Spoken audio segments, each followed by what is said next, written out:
Alors, petit épisode bonus. Aujourd'hui, il y a deux épisodes. Euh, On se j'ai- rattrape.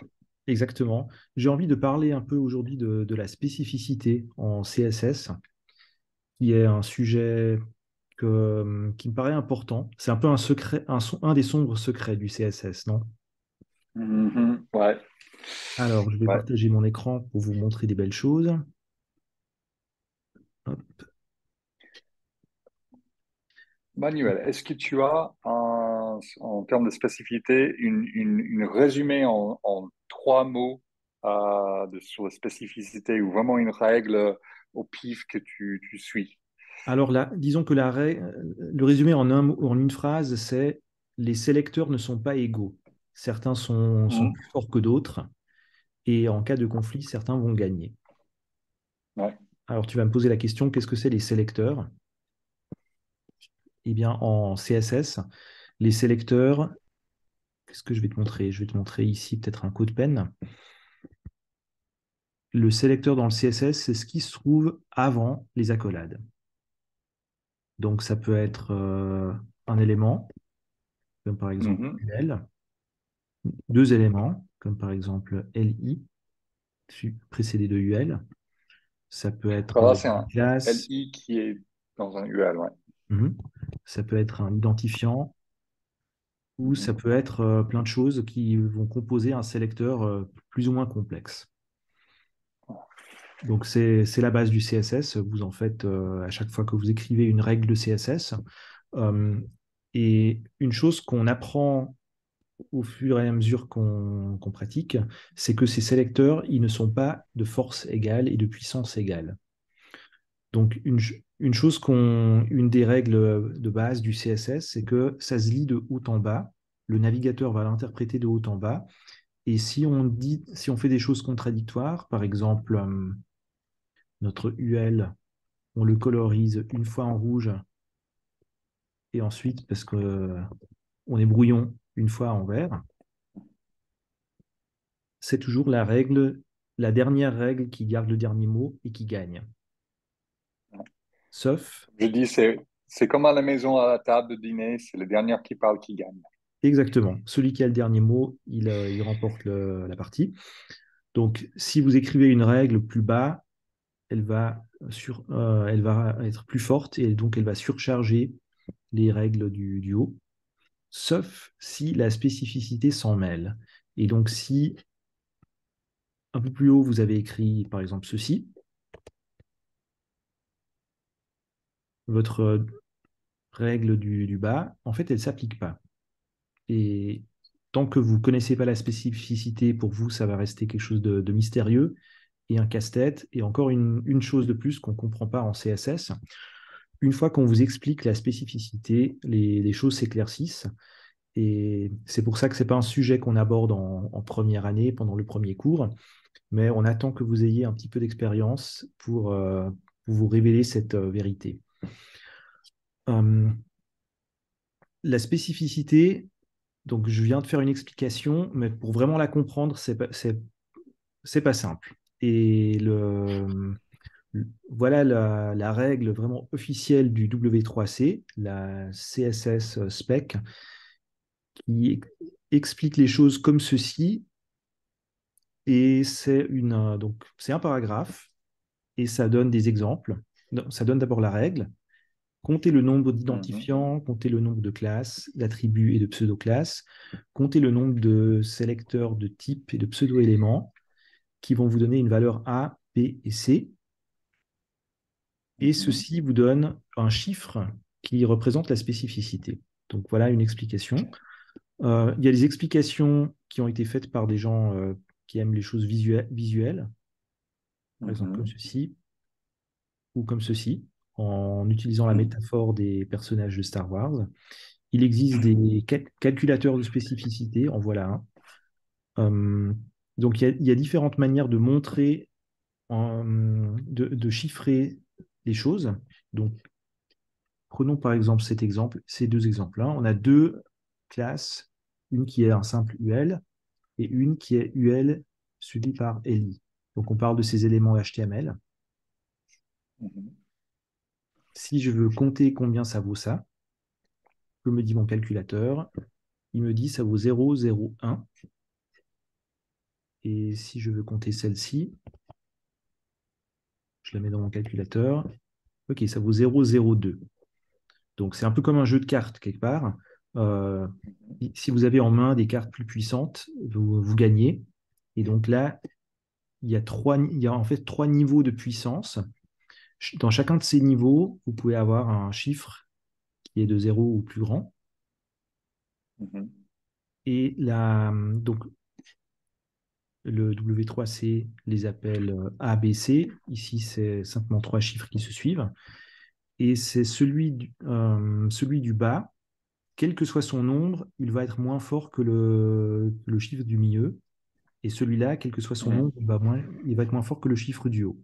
Autrement dit, si j'ai par exemple un sélecteur qui contient 350 différents éléments, Mhm. je fais n'importe quoi, mais ça pourrait être un sélecteur, Ouais, surtout si le body ouais, était vu. Ce ouais. serait dans tous les cas moins puissant qu'un sélecteur classe, qui lui Ok, est ouais, une échelle ouais. supérieure. Et même si j'ai beaucoup de sélecteurs de type classe Mhm. qui s'accumulent, ils vont dans tous les Mhm. cas être moins puissants qu'un sélecteur de type ID Mhm. qui allume l'étage du haut. Ouais, ok. Ouais, Voilà, ouais. donc ça c'est la règle. Donc vous pouvez la représenter visuellement en comparant vos différents sélecteurs à des personnages de l'univers Star Wars. Donc par exemple, ici dans cette explication qui a été créée par Andy Clark, un designer, donc un Stormtrooper, c'est un peu le niveau le plus bas de la hiérarchie militaire de l'Empire. Et donc, il compte comme un Mhm. element selector, donc c'est le chiffre à droite, Mhm. A, B, C. Ils peuvent être plusieurs, donc ce petit chiffre va augmenter, mais ça ne va jamais augmenter dans la colonne du milieu ou dans la colonne de gauche. Ouais, Ensuite, il ouais, existe juste. d'autres personnages. Ici, donc, point fou, ça veut dire que c'est un sélecteur de type classe. Mhm. Donc, ça n'a rien à voir avec un Stormtrooper. C'est vraiment une autre catégorie et ça vaut dans la colonne du milieu pour la spécificité. Voilà. On peut les cumuler, on peut faire des sélecteurs qui contiennent des éléments, des classes, plusieurs éléments, plusieurs classes. Donc, ils vont être Mhm. relativement plus forts. Ici, la puissance site donc, de ces bonhommes-là, elle est de 0, de 2. C'est plus fort que Mhm. si c'était 0, 2. Donc, Mhm. ce sélecteur-là, même s'il vient avant, il va toujours gagner. Et hop, à partir du moment qu'on utilise un identifiant dans le sélecteur, on monte d'un niveau de puissance. Et même s'il est tout seul, il Mhm. sera plus fort que tous les Stormtroopers réunis. Donc les identifiants sont des sélecteurs particulièrement forts. Et c'est aussi une raison pour laquelle, en fait, on conseille d'éviter les identifiants dans les règles CSS parce que vous créez des sélecteurs surpuissants et la seule manière comment on dit ça, euh, Désactiver ou de les contourner. écraser, de les contourner, c'est d'utiliser à nouveau un identifiant dans l'autre sélecteur. Pour montrer ça, si par exemple ça contient un ID menu et que j'ai l'idée d'utiliser menu comme étant mon sélecteur, Mhm. si j'ai envie que par exemple le premier, allez, je veux que le premier de ces éléments soit vert. Voilà, je l'ai mis à la suite. Mhm. Et Mhm. en fait, il fonctionne parce qu'il y a une autre petite loi qui est importante, c'est la loi de proximité. Ouais. Euh, Ici, en fait, on est content, ça fonctionne parce que la proximité est plus importante encore que la spécificité. Par contre, si on était à, admettons Ouais, qu'on est dans cette dans les deux, alors situation, exactement. Ouais. Mhm. ou si si l'élément qu'on veut coloriser n'est pas un élément qui dispose vraiment d'une d'une classe directement sur l'élément, on est dans la Mhm. situation là où l'identifiant gagne. Et donc, le seul moyen de faire gagner la classe, ce serait de lui donner aussi un identifiant. Ouais. Et puis après, tout est identifiant et puis ça. Ouais. Voilà en résumé Est-ce que la tu, problématique. Oui. ouais, est-ce que tu utilises couramment le calcul mathématique de ces spécificités de manière régulière ou Le calcul je mathématique, dois non. avouer que ouais, Non, je ne l'utilise ouais, pas couramment. Le fait ouais, de vouloir savoir précisément combien c'est, non, c'est assez rare. En fait, la conséquence, c'est plutôt éviter de créer des règles CSS qui soient trop complexes et donc trop grosses en spécificité. Donc, ouais, éviter d'utiliser plus de deux classes, éviter ouais, d'utiliser des identifiants. ouais, ouais. Moi, j'ai Un toujours autre su. outil visuel, excuse-moi, ça c'est Ouais, un outil visuel pour le développement web qui est un ça génère un graphique de tout votre code CSS. mhm. Donc vous copiez-collez dedans Ah, votre page CSS et ça fait un graphique. Donc plus c'est haut, plus il y a des ouais, pics, plus la ouais, spécificité est haute. Et ouais, ça vous permet de voir, donc, quand vous survolez, ça vous montre quel élément. Donc ici, c'est une classe. Donc mhm, spécificité 0, 1, 0. Ça ne montre pas le premier 0. Ici, on voit que c'est deux classes collées l'une à l'autre. Ici, on voit qu'on a tout à coup un ID, donc sa mhm, spécificité de 100. Et le pic, là, c'est mhm, un identifiant, une classe, encore un identifiant. Donc un code mhm, très spécifique un élément de navigation. Donc ça montre, ça vous indique un petit peu, il y a un danger, là vous avez fait une règle CSS avec une très grosse spécificité, et dans ce graphe, les règles les plus fortes devraient se trouver à la fin. Dans la mhm. logique de la cascade CSS, c'est à la fin de votre feuille de style que vous devriez avoir les règles qui sont les plus fortes en spécificité.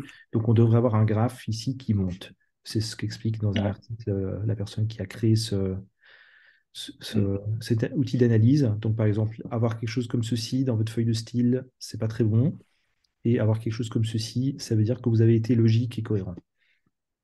ouais, ouais. Tout à fait. Ah, c'est intéressant comme, comme visualisation. J'ai jamais pensé de visualiser mon CSS comme ça, mais ouais, c'est vrai, c'est utile. Oui, je disais que je dois avouer que j'ai jamais creusé plus loin enfin, je l'ai vu quelques fois, mais dans les calculs spécifiques de la spécificité, pardon, le jeu de mots. euh, Moi, j'ai toujours navigué à vue avec le flair de ces quelques règles de base qu'on a vues au début et qu'on a découvertes en chemin. C'est que le dernier qui parle qui gagne. Et puis, le règle de proximité ou le règle qui est le plus proche ou le règle qui est plus avoisinant de l'élément HTML euh, prend aussi un certain importance. Et puis ensuite, de rester général, mais quand on a besoin, on peut augmenter la spécificité de manière intuitive d'un sélecteur en ciblant un élément dans un certain parent à un certain endroit dans la page. Ça fait une sélection de spécificité de manière intuitive. Si je mentionne l'élément toute seule, c'est très général. Si je mentionne un élément avec une classe ou dans le contexte d'un parent, je suis en train de rajouter des sélecteurs de spécificité, enfin des sélecteurs dont de spécificité dans mon code. Donc simplement de spécificité intuitive en étant plus détaillé dans ce qu'on cherche ou à proximité ou simplement les dernières règles. Ça arrive aux mêmes choses, mais de moins conséquentes et puis peut-être difficile à déboguer si on a vraiment un cas limite. Mais au flair, on peut suivre ces règles et puis apprivoiser un peu cette réglage de spécificité par la pratique aussi. Mais c'est top, c'est chouette de voir les détails de comment ça fonctionne en cachet. Mhm. Oui, donc voilà une page qui explique ça avec quelques exemples, si vous avez envie de relire et de voir par vous-même. Et ce document-là, c'est un fichier Figma que vous aurez normalement dans vos supports de cours qui montre donc qui visualise la chose. Il y a une chose que j'ai pas dit, c'est que on est encore plus fort en spécificité si on crée un style inline, et on est encore plus fort Mhm, quand on utilise le point d'exclamation important, qui est l'étoile de la mort. mhm. Mais voilà, si je vous montrais ça, cet épisode deviendrait trop long. Donc on va s'arrêter là pour aujourd'hui. Yeah. Vous avez appris des choses, j'espère. À bientôt. Merci. À la prochaine.